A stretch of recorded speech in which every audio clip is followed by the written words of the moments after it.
25 वर्ष धरी स्लोगान चलो आम से स्लोगान रे आम चलवा आपण मैंने सचेतन होती सरकार बदल नुआ दायित्व आमको देती गत सरकार केवल काम कम प्रचार बेसी थिला आउ सेठिरे अनेक चाषी एठी बसचंती आम चाषी भाई माने चाषी भौणी माने आपण मान भीतर भी मुझे शुणी बेले बेले कानरे जे सेते बेले गोटे स्लोगान बाजी अनेक समय चलूला जमी को जल ठिकादार को बड़ अर्थात जलसेचन विभागर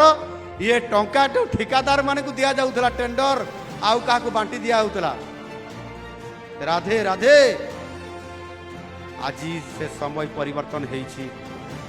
आउ से राधे राधे चलिबो नहीं भल ठिकादार को काम दिया जिवो जलसेचन 15 लाख हेक्टर को मु टार्गेट करिछि 5 वर्ष भितर करबा पई पड़िबो प्रथम वर्ष रे 15,000 कोटी टंका एथिरे आगामी 5 वर्ष भितर निश्चित भाव में 80,000 कोटी ऊर्ध्व टंका खर्च माने पाखापाखि लक्षे कोटी टंका खर्च करा जिवो एवं ये 5 वर्ष रे 15 लाख हेक्टर चाष जमी जलसेचन करा जिवो ये प्रतिश्रुति मु निश्चित भाव में चाषी भाई मान को दौची आ निजे मध्य मु दायित्व नौची ये काम को करिक देखैबा पई।